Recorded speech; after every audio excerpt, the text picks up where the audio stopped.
welcome sa Tongs TV. Manood palagi at mag-subscribe na rin kayo para updated sa bawat video naming bago. Sa bawat video ay may aral kang makukuha, lalo na kung isa kang magsasaka. Gawain sa probinsya ang palagi naming content, kaya halika na sa Tongs TV. Mag-subscribe na kayo at manood palagi.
Tak! Okay, ayan po mga katong sa tapos na nating sprayan ng talong. Ayan, lumabas na yung one. Nasikatan na ng araw, daing nalalantang talbos. Nadali ng ano ng mga stem borer.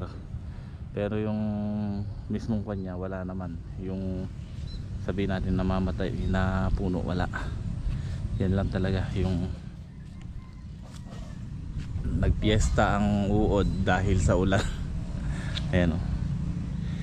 So ayan, sa ngayon na pinapanay natin yung sprayan, pero patatanggal natin to yung mga nalalantang talbos pag dumating sila kuya bukas. Nagpasama ako ng mga bata. So yun nga lang, talagang nagpiesta ang uod. Nandito na rin si parang Jay, nagpabili yung pataba. Isilong nyo muna yung makina, mamaya tayo kakaana doon sa palaya naman. Kahit iwanan nyo muna yung drum dyan tsaka yung stick.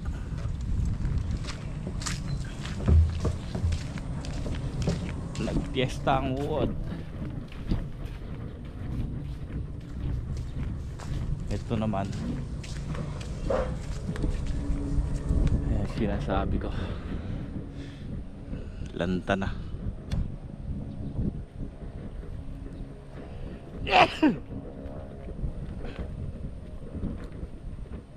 Ayan po.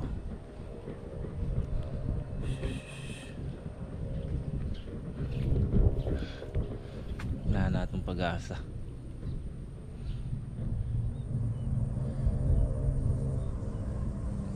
Pakukuha na lang natin yung mga bunga niyan para hindi masayang. Ayan. Natubig.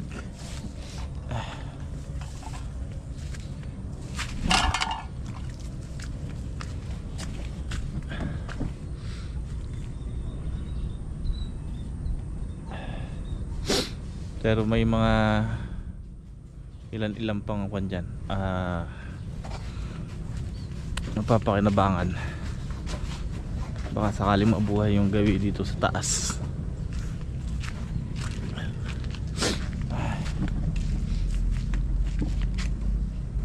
Tulad nito, itong mataas nito, yung kasi mababa yun, natutulog yung tubig dun eh. So wala din tayong tatapunan doon sa kabila kasi pantay doon yun. Ang uhulan ng tubig pa ganun, kaya lang may napupundo ritong konti lang. Hindi ka mukha ng pagka kasi isang beses lang na ulan, hindi indahin yun eh, kasi kahit na magpondo. Kaya ang gawa ng sunod-sunod na ulan, wala na, hindi na maka-absorb ng tubig yung lupa. Kahit pa paano dito may makukuha pa naman tayo. May matitirang buhay dyan, siguro kalahati. Kaya nga kagad ako nung nag-order ng punla kay Kasidling para doon sa may kabila maitanim, sa may balag. So yung ampalaya, ngayon pa lang natin lilibutin yan. Gagrass katirin po namin yung gawing puno. Kaya lang hindi ko sasagad yung grass cutter.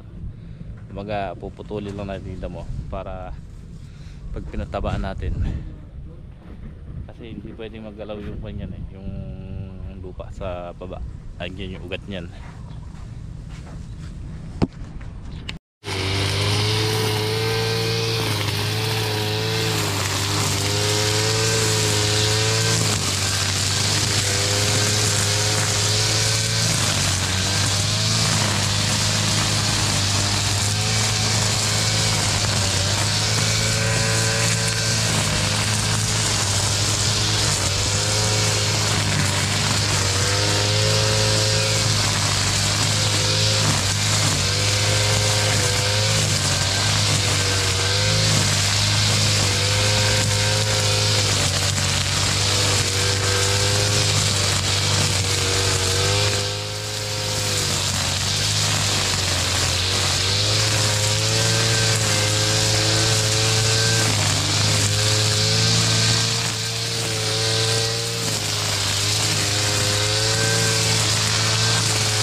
tutulungan na namin iba to para pagka hindi ulan bukas, ngayon hanggang bukas papataba kami dito.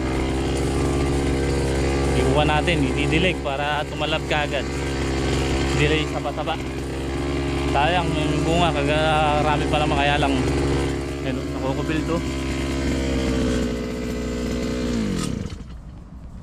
Nakukubildo ang bunga. Kulang na kulang sa pataba.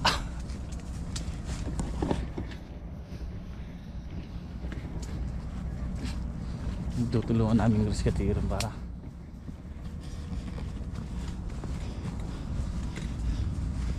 matapos to yung apalaya ngayon.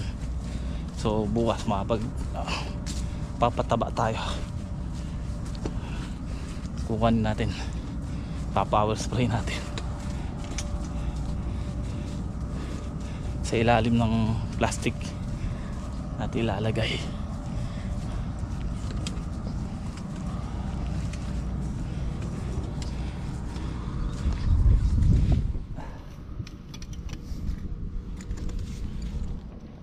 Tayo.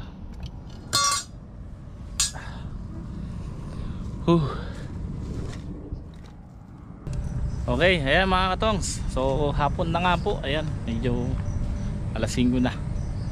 Magagabi na pala. At yan, 4 na butas ang natira sa grass cutterin namin. Bukas tutuloy ni Bato yon habang nagpapataba kami rito. Kulang na sa pataba tong halaman natin, yung ampalaya. Kaya ang gagawin ko, lulusawin ko, pandidilig natin yung power spray kamukha nung una para tumalab kaagad. Then susundan na lang natin uli kaagad natin ng sabog sa lupa para makahabol. Kasi kung sasabog natin tapos hindi maulan, hindi tatalab kaagad. Kaya ang gagawin natin, total hindi naman na mulan ngayon maghapon, pero kahapon malakas kasi yun yung buntot ng bagyo na dumaan dito. Ang lakas ng hangin, kaya buti matibay yung balag natin. So maghapon ng ulan dito mga katong, tapos nung bandang hapon yun biglang pumalo yung hangin, lakas, may kasama pang ulan. At ngayon maghapon hindi umulan, so okay lang yung tamang timing bukas yung pagpapataba natin. Kapit na nun yung ugat uli ng halaman, tapos susundan natin ng pataba, dredging na medyo titigmain natin yung gilid para makahabol ng pataba yung mga bunga. Ang dami pa naman bunga maliliit. Ayan mga katong, tingnan nyo po yung talbos nya, urong na. So habang tinatapos ni Bato rescatirin yung natira, kami ni ito talan dito sila kasama ko nga po. Kasama ko kahapon nung bumalik ako. Ngayon siya ang tagahila ng hose, ako ang magpapataba. Ngayon dahil sasalubungan muna natin sa taas ng foliar. Ito, gagamitin natin uli yung Amino Plus para ito maganda sa konto sa na-stress na halaman.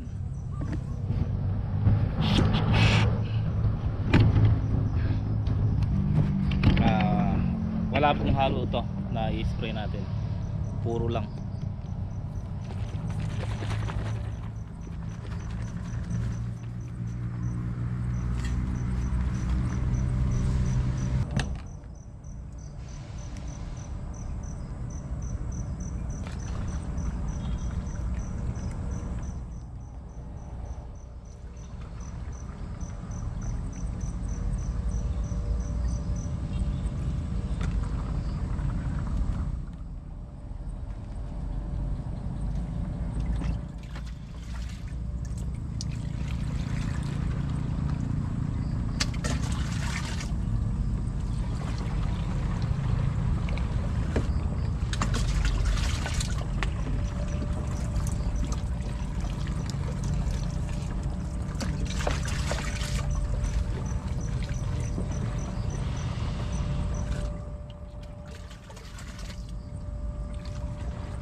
Okay, ginabi tayo. Ayan, isang karga na lang. Dito naman tayo. Malinis naman to eh. Na-grass cutter namin to lahat eh. Itong itong kabila.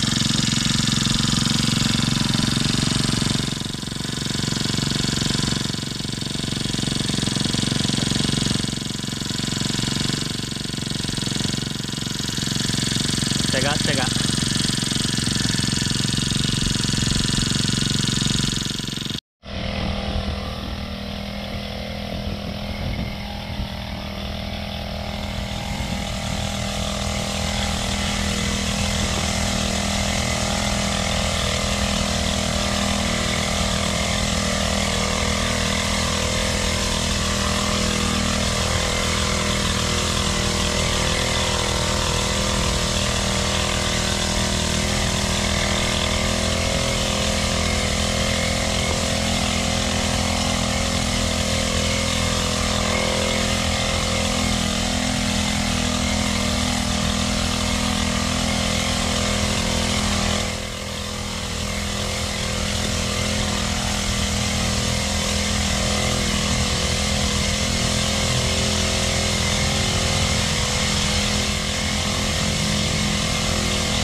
Okay, tapos na tayo.